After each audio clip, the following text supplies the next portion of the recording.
Welcome back नाज़रीन। बातचीत को आगे बढ़ाते हैं और हम बात कर रहे हैं इस वक्त जो आइंदा हफ्ता होगा सुप्रीम कोर्ट में कितना अहम होगा, कितने अहम तरीन केसेस हैं जिनका बराह रास्त सियासत से पाकिस्तान के मामला और तल्लक जो है वो जुड़ा हुआ है। और जो सिविल नाफरमानी की तहरीक का ऐलान किया हुआ है इमरान खान ने कि अगर 14 दिसंबर तक 2 कमीशन 9 मई के हवाले से और जो 26 नवंबर का है वो नहीं हुआ और सियासी कैदियों की रिहाई ना हुई तो फिर सिविल नाफरमानी की तहरीक भी शुरू हो गया। वैसे साहब वो नुक्ता जो एक रह गया था वो कंप्लीट कर ले, जो इसको सिविल नाफरमानी से भी ज़रा जोड़ लें कि ये जो अगर 9 मई के ऊपर ये जो समाअत होगी, ये समाअत कितनी मौसर हो सकती है कि अगर कोई कमीशन इसमें बनता है और 26 नवंबर का मामला भी सामने है तो वो सियासत में कोई थोड़ा सा ठंडापन आ जाएगा, नहीं आ जाएगा? फिर यही सवाल फिर मैं अमजद शाह साहब की तरफ ले अच्छा खालिद साहब, एक तो ये है कि जो पहले वाला मामला है, बजाय ये कि पॉलिटिकल पार्टीज़ जो है उसको पॉलिटिकल नैरेटिव के तौर पे लें, मेरा ख्याल ये है कि इसका फ़ैसला जो है वो इलेक्शन ट्रिब्यूनल से करवाना चाहिए। और अगर कोई भी ट्रिब्यूनल फ़ैसला करता है तो आप उस फैसले को पाकिस्तान की सुप्रीम कोर्ट के अंदर चैलेंज कर सकते हैं। लिहाजा टाइम ज़ाया नहीं करना चाहिए कि जी इसका का हो उसका हो, फलां बेंच हो, रिटायर्ड जज हो ना हो। एक लॉ ऑफ द लैंड है, अगर वो पाकिस्तान की सुप्रीम कोर्ट जुडिशल रिव्यू के अंदर उसे स्ट्राइक डाउन नहीं करती तो उसको फॉलो करना चाहिए। और मेरा ख्याल है कि जो डिफीटिंग कैंडिडेट्स हैं उनके लिए अप्रोप्रिएट है।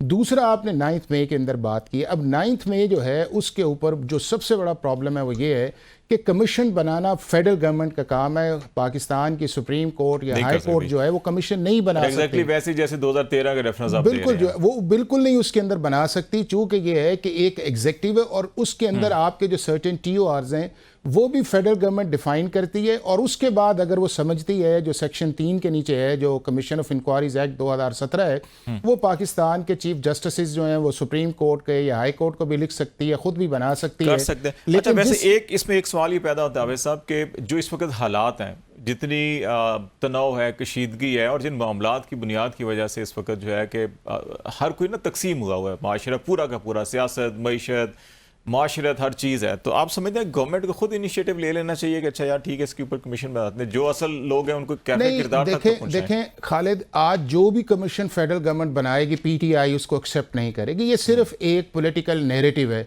अगर आप गवर्नमेंट पे ट्रस्ट करें तो बात आगे बढ़े ना। अब ये है कि यहाँ के ऊपर दो और लीगल या कॉन्स्टिट्यूशनल हर्डल्स हैं। एक ये है कि जिनकी बुनियाद के ऊपर आपने सिविलियंस को ट्राई करना था उसको पाकिस्तान की सुप्रीम कोर्ट ने आर्टिकल 184(3) के नीचे जाके वो जो 268 की अमेंडमेंट्स आर्मी एक्ट के अंदर 2D1 और 2D12 जो है उसको स्ट्राइक डाउन कर दिया है। और उसके बाद उसकी अपील जो है वो पाकिस्तान की सुप्रीम कोर्ट के पास है और अगले हफ्ते वो भी केस लग गया है। तो जब वो लॉ ही मौजूद नहीं है या उसको सस्पेंड कर दिया गया है तो फिर जुडिशल कमीशन किस चीज का आप बनाएंगे? दूसरा ये है कि जुडिशल कमीशन आप उस जगह बनाते हैं कि जहाँ के ऊपर आपने कोई कॉन्स्पिरेसी को डिटरमिन करना हो या किसी चीज की रूट कॉजेस के ऊपर जाना हो। ये वो एक्शन है कि जो पाकिस्तान की आर्मी इंस्टॉलेशंस के ऊपर या गवर्नमेंट इंस्टॉलेशंस के ऊपर मॉब की सूरत के अंदर लोग गए हैं।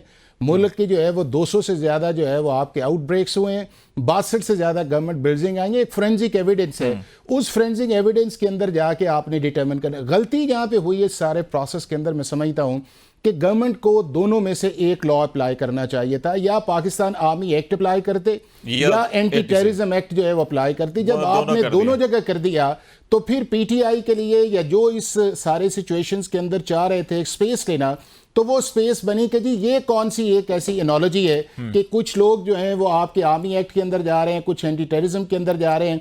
और तीसरा फिर पाकिस्तान की सुप्रीम कोर्ट ने आर्टिकल 184(3) के नीचे लिया।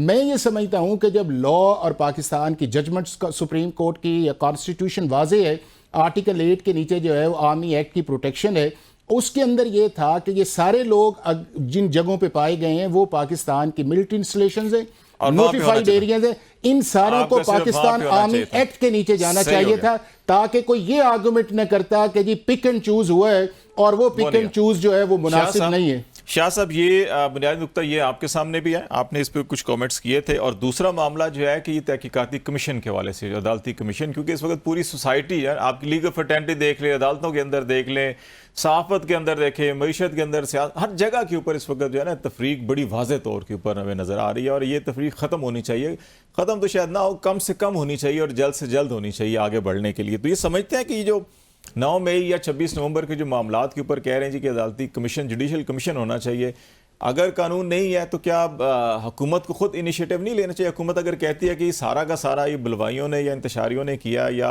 अपोजिशन ने किया तो ठीक है, कमीशन बनाए, साबित करें और सबको फिक्स कर दें। इस तरह से है कि कमीशन, आपको याद होगा 6 जजेस ने एक खत लिखा था चीफ जस्टिस हाई को, कोर्ट के। और प्राइम मिनिस्टर उनके पास आए थे और वहां पर कमीशन बनाया गया था ये तहकीक करने के लिए कि क्या प्रेशर था, किस तरह से था। जैसे हाफिज साहब ने कहा, मैं इनसे इत्तफाक करता हूँ, 9 मई का या 26 नवंबर का जो केस है ये क्रिमिनल केसेस है। इसकी जो ऑर्डिनरी आपका इन्वेस्टिगेशन का तरीकाकार है वो है, अदालतों में ये कॉग्निजेंस अदालतों ने ले ली है, वो अपना काम करेंगी। अगर इनके खिलाफ एविडेंस होगी तो सजा हो जाएगी, नहीं होगी तो बरी हो जाएंगे, बरी होंगे तो डैमेजेस का राइट है इनके पास। कमीशन बनाना मुझे नहीं समझ आई कि इस ये क्रिमिनल केसेस में या सिविल केसेस जो हमारे यहाँ पे चलते हैं उनमें कमीशन बनाने की तो कोई गुंजाइश। कमीशन तो उस जगह पे बनता है जहां पर ऑर्डिनरी आपकी एफआईआर्स भी नहीं है, कोई और नहीं है। जैसे अब अरशद शरीफ वाला केस था, उसमें कमीशन बना दिया गया। वो भी वैसे 9 दिसंबर को फिक्स किया भी इन्होंने।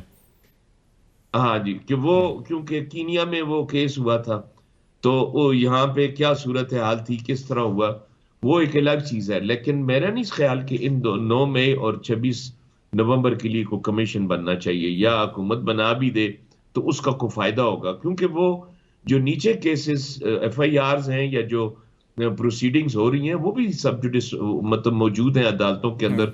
उनकी मौजूदगी में कमीशन बनाने की तो कोई तुक नहीं बनती। जहाँ पे ये सवाल आ जाता है कि क्योंकि पीटीआई का या जो इससे मुतासरा फरीक है उनका ये ख्याल है कि जिस एग्जेक्टिव या कानून नाफिज करने वाले इदारों के ऊपर इल्ज़ाम लगा रहे हैं ना वो, कि सीसीटीवी फुटेजेस चोरी हो गई या उठा ली गई हैं, नहीं लाई जा रही, जो इनसाइड की हैं, या इवन अभी ये 26 नवंबर की वे पूरा डार्क तारीकी में बदल के और फिर ये ऑपरेशन किया गया, तो वो कहते हैं कि कानून जिन इदारों के ऊपर हम इल्ज़ाम लगा रहे हैं वही तफ्तीश या प्रोसिक्यूशन कर रहे होंगे तो उसके फेयरनेस नहीं होगी, तो इसलिए एक जुडिशल कमीशन बना के तयन किया जाए। नहीं, इनके पास अख्तियार है ना, ये जाए कोर्ट में कंप्लेंट फाइल कर सकते हैं। इसी तरह ये 22A के तहत अपनी एफआईआर दर्ज करा सकते हैं। इनके पास रेमेडीज तो कानून में मौजूद है, जो ऑर्डिनरी कानून में जो रेमेडीज हैं वो इनके पास मौजूद है। इनकी जो एविडेंस है वो लगाए और कंप्लेंट फाइल करें उन जो सरकारी मुलाजमीन हैं उनके खिलाफ, जिन्होंने ये समझते हैं कि उन्होंने अपने इख्तियार से तजावुज किया है। उसका तो पूरा प्रोसेस है, पूरा तरीकाकार कानून ने दिया हुआ है। सही। एक चीज़ और मैं आप दोनों से ये पूछना चाहूँगा कि जो सिविल नाफरमानी की तहरीक कराना है, आपने शाह साहब सारी उम्र जो है कि वो अदालत, वकालत और सियासत भी बड़ी करीब से देखी हुई है, और पाकिस्तान की जितनी तहरीकें चली हैं 80 की दहाई से तो हम भी देख रहे हैं, उससे पहले की भी आपने देखी हुई हैं। तो इस वक्त जो मुल्की हालात हैं उनमें ये जो अनाउंसमेंट है वो कितनी काबिल अमल है? और इसमें एक नया पहलू जो है, पहली दफ़ा हमने देखा है कि वो फॉर ओवरसीज़ पाकिस्तानीज़ हैं, उनको कह रहे हैं कि रिमिटेंसेज कम कर दें या भेजें ही ना। ऐसा ये देखिए, मैं समझता हूँ कि पीटीआई वाले अगर ये वाला नारा लगाएंगे तो उनकी लास्ट कॉल जिस तरह से 26 नवंबर को थी ये भी नाकाम रहेगी। उसकी वजह ये है, अभी हमारे पास आपको याद होगा इजराइल की गजा पे हमले के बाद यहाँ पे कितनी बड़ी कैंपेन चली कि पेप्सी का बाइकाट, कोका कोला का बाइकाट, फलाने का, आज भी वो बिक रही हैं। 2-4 दिन मैकडोनल्ड का और केएफसी का बाइकाट हुआ, फिर उस तरह आज मैंने देखा अभी भी उनके सामने रश ही है। ये वाली चीज आम तौर पे लोग, मैं नहीं समझता कि ये इतनी को कामयाब रहती है। इसने इमरान खान साहब ने एक दफा कहा था कि बिल अपने जला दें, हाँ, वो लास्ट टाइम जब उन्होंने किया था। लेकिन वो बिल ना जले। इसी तरह मतलब जब भी जेल भरो तहरीक का उन्होंने ऐलान किया, एक बंदा भी जेल में नहीं गया। तो मसला ये है कि सिविल नाफरमानी ऐसे हालात में, देखिए वो फलस्तीन वाले मामले में थोड़ा सा मजहबी अंसर भी था, अब इनकी सिविल नाफरमानी में वो भी नहीं है, जो हमारे लोग ज्यादा जिसपे वो ज्यादा जज्बाती हो जाते हैं। नहीं है, तो मैं नहीं समझता कि उनका ये जो नारा होगा या सिविल नाफरमानी, आपकी इस पे क्या ओपिनियन है कि ओवरसीज पाकिस्तानी काफी उनके फॉलोअर्स में समझे जाते हैं, तो क्या वो रेमिटेंसेस कम करेंगे, नहीं करेंगे पाकिस्तान के अंदर? तो शायद एक तो ये है कि चूँकि मैं एज ए ओवरसीज़ कमिश्नर के तौर पे मैंने काम किया और मैंने इन ओवरसीज़ पाकिस्तानीज़ के लिए 60 से ज़्यादा इनिशिएटिव्स जो हैं जो पाकिस्तान के अंदर या पाकिस्तान से बाहर लिए हैं, और मेरा इनसे एक बड़ा क्लोज लाइजॉन है।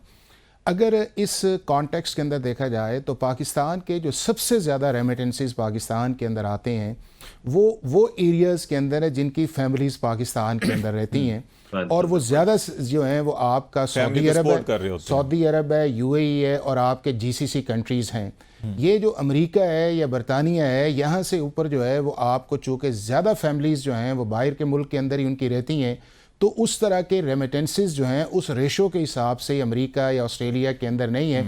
या वो इन्वेस्टमेंट पर्पस के लिए यहाँ पे आते हैं, वो पैसे आते हैं, या उसके बाद वो चैरिटी के तौर पे आते हैं, लेकिन जो डेली जिस तरह दूसरे ममालिक के अंदर आते हैं वो नहीं। अब दूसरा जो इम्पोर्टेंट चीज़ ये है, लेकिन अगर 20-30% भी अगर इम्पैक्ट पड़े, नहीं देखें नहीं, मैं आपको बताऊं खालिद, ये सोचना भी नहीं चाहिए, किसी भी पॉलिटिकल पार्टी को नहीं सोचना चाहिए कि पाकिस्तान की इकोनॉमी को या पाकिस्तान का जो एक मुआशी सिस्टम है उसको आप डेंट डाल। इससे आप क्या कहना चाहते हैं? इससे आप ये कहना चाहते हैं कि हम पाकिस्तान के अंदर इस तरह का इकोनॉमिक टर्मोइल पैदा करें कि जिससे जो है कि हमारी टर्म्स एंड कंडीशंस पे बात करें? तो बिल्कुल कोई बात नहीं करेगा, न गवर्नमेंट बात करेगी न एस्टैब्लिशमेंट इस पे बात करेगी। और ये जो आपकी सिविल डिसोबीडियंस है, ये अंग्रेज़ों के दौर के अंदर जब वो चली, आपके सामने आया, रिजल्ट्स आया, और एक हमने माइग्रेशंस भी की जो टर्की वाली थी, आपने देखा कि उसका क्या रिजल्ट्स निकला, या गांधी ने किया उसका क्या रिजल्ट्स निकला। देखें इस सारी हालत सिचुएशन जो है उसके अंदर जो बफर जोन बना हुआ है वो एक रिजिड एटीट्यूड है जो पाकिस्तान तहरीक इंसाफ का पिछले 12-14 साल से है। वो ना किसी पॉलिटिकल पार्टीज के एग्जिस्टेंस को मानते हैं, न स्पेस देते हैं, न स्पेस लेते हैं। लेकिन जब आप पार्लियामेंट्री फॉर्म ऑफ गवर्नमेंट के अंदर होते हैं तो आपको स्पेस लेनी भी पड़ती है और स्पेस देनी भी पड़ती है, और इनको ये करना पड़ेगा। नहीं, इसके अलावा खालिद ऑप्शन, ये मुल्क हमारा है, इनका है, सबका है। जो भी इस तरह की कॉल देगा, मैं ये समझता हूं कि वो पाकिस्तान के नेशनल इंटरेस्ट के खिलाफ है और पाकिस्तान के अंदर या पाकिस्तान के बाहर ना इसकी एप्रिसिएशन होगी ना इसको एक्सेप्ट करेगा। एहसान साहब बहुत शुक्रिया आपका। अहमद जी, क्या बनेगा? ये तो आखिरी उनका सारे अपने कर लिए। चले ठीक है, अमजद शाह साहब बहुत शुक्रिया आपका भी, हाफिज एहसान साहब बहुत शुक्रिया आपका भी। नाज़रीन ब्रेक लेते हैं और ब्रेक के बाद आते हैं तो हमें फैसल चौधरी साहब जो पाकिस्तान तहरीक इंसाफ से वाबस्ते हैं और इमरान खान के वकील भी हैं, वो हमें ज्वाइन करेंगे और फिर उनका भी एक नुक्ता नज़र हम पेश करेंगे। हमारे साथ रहिएगा।